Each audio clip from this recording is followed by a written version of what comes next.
akomosa la boye ndeko afuta ki bien bato nyonso bazolia ye afutaka ye apesaka pesa ye mbongo bokomi konyokola ye omela ye mbongo okenda na yango omela ye mbongo okimaka pete yo ndima eyoma yo banga keloko te opesaka ka explication champion ya explication okobeta explication lokola pe bato nyonso bana kata likelema toyebi bango te yo nde moto yebi mais eloko yo zosala bato oyo baza kolela mbongo na bango baza kolela mbongo na bango yeba yango ete oko profite na yango te okoki kotonga ba immeuble okoki kosala biloko me maloba na nzambe ekotikala maloba na nzambe tu vas pas profiter de cela un jour à un autre okofuta oyo nyonso yo ozwa na maboko ya bato okofuta yango ekobaluka mabe okoki jamais oganye vie na yo na maboko ya bato mosusu na motoki ya bato mosusu na bapasi ya bato mosusu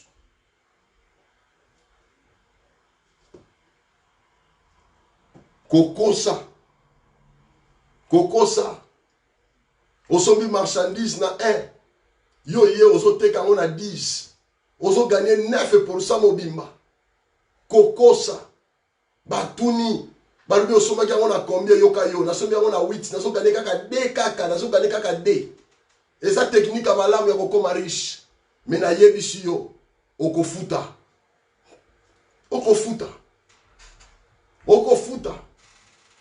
olingo koma riche na moment oyo ya pandémie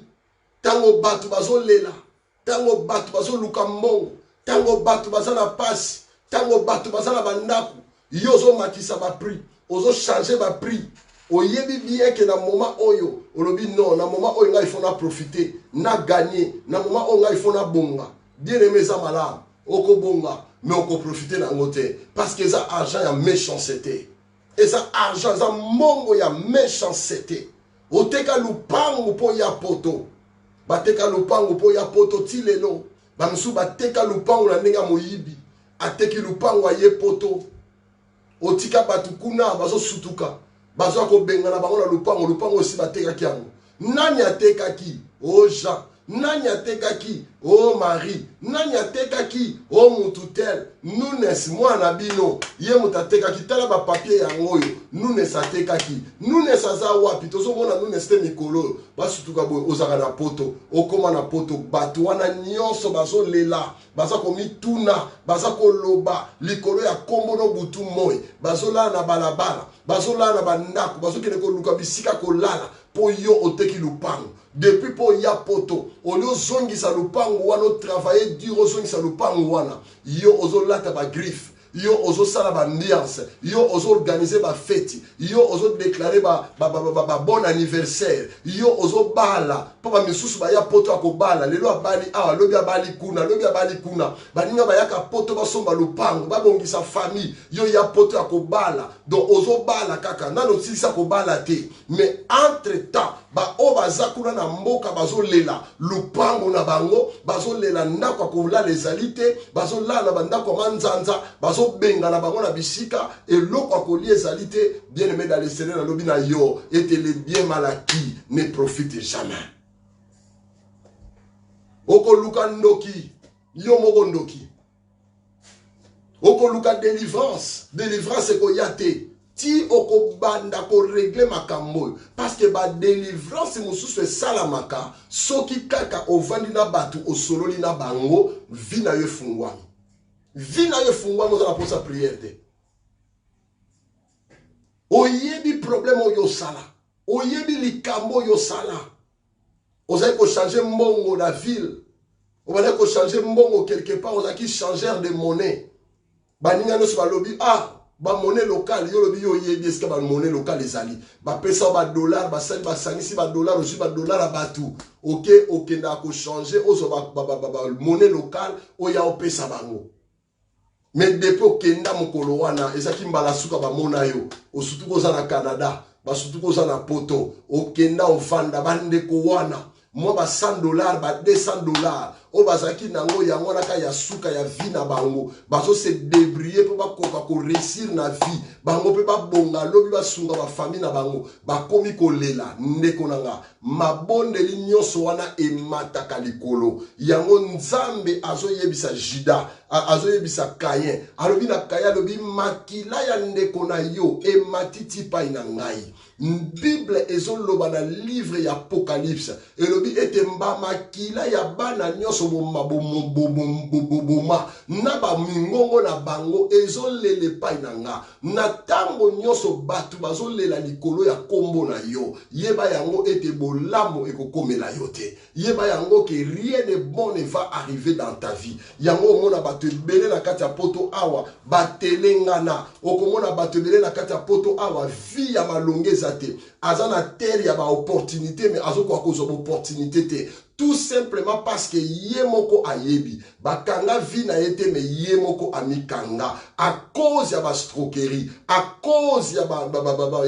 ba mensonge na ye à cause ya ba makelemba oyo alia batu ba mbongo na bango à cause ya batu ya yiba ba mbongo à cause ya basi oyo obima na bango olia ba mbongo na bango ti okosa bango bala bango te nyonso wana ndeko na nga eza makambo ekolanda yo ekokanga vi na yo c'est-à-dire que yo moko oza komikanga basinga ozoyeba te okotambola prière o ba prier pour nous rien ok ba prier pour nous rien jusqu'à ce que okobanda processus ya délivrance no malamu na repentance ya solo ya koluka batu wana yo yiba bambongo na bango ozongisela bango afin que vi na yo efungwama oza makambo il faut esalama yango moni Juda azalaki na opportunité ya kobongo la motema Juda akei parce que a sentir na kata motema na ye que eloko na salaki eza mabe na teki makila ya mutu o azale innocent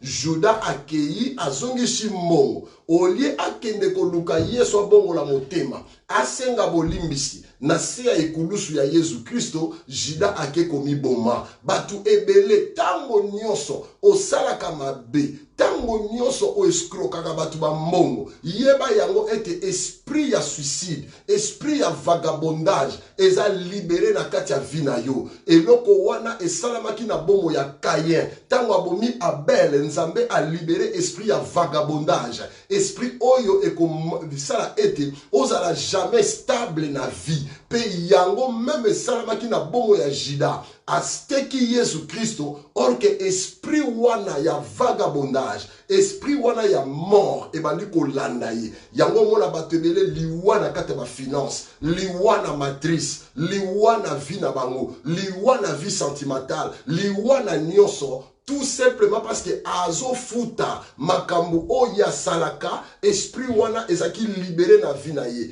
tango nyonso batu bazo lela na kombo na yo tango nyonso batu bazo loba na kombo na yo yeba yango que quelque chose est que s'est passé dans ta vie je prie Dieu nzamba lola ayoka yo nzamba lola asalongolo nzamba lola a libéré vie na yo nalobi nazo bondela pona mutu moko lelo ete nzambe alimbisa yo pe abikisa yo ozo kosa po o gagner vie okoma champion ya kokosa po o gagner vie olobi e babengango article 15 débrouillez-vous pour vivre débrouillez-vous pour vivre débrouillez-vous pour vivre mais na yebiso ete kosuka mabe na bomo ina yo lokuta oyo tokoma nango ekosukela yo mabe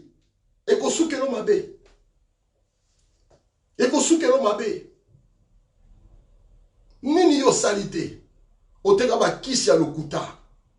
batu bazomela bakisi babikaka te tomonaka batu atekaka bakisi batu babikaka te mais ya azoteka ba paracetamol wana ka po azwa mbongo kende na Nigeria oko vivre toutes sortes ya mafia ils sont prêts à tout vendre oza pasteur ozolanda ngai opesaka ba prophétie lokuta nyonso wana tout simplement pour ozwa mbongo epa na maboko ya batu ndeko les choses vont tourner contre toi. On ne vend pas la parole de Dieu. On ne vend pas bateka kaliloba nzambe te. Bateka ka ministère te yeso alobi bo alobi o bozwa ki ya ofele bo pesa ya ofele. So comme ko sala go commerce et comme mabe. ekobaluka contre yo, ekobaluka contre bana yo. Parce que bana no bakolia mbongo wana, bazolia mbongo oyo monaka mbongo. Eza motoki ya mutu, eza makila ya mutu. Makila ya mutu, yango tobengaka mbongo. C'est-à-dire que tango nyonso soko escroquer mutu, ozolia makila na ye. Or que na kati ya makila, ame ya mutu eza na kati. Ame ya mutu, molimo ya mutu eza na kati ya makila.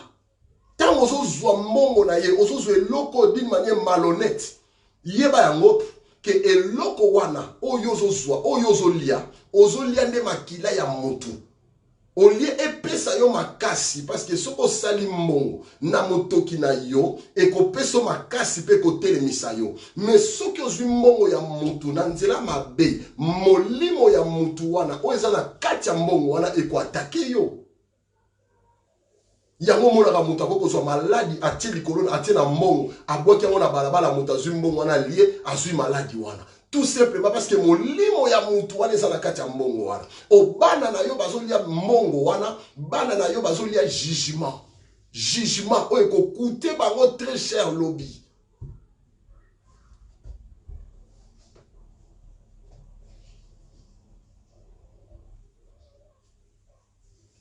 Eza argent sale, bima na kati ya mbongo wana.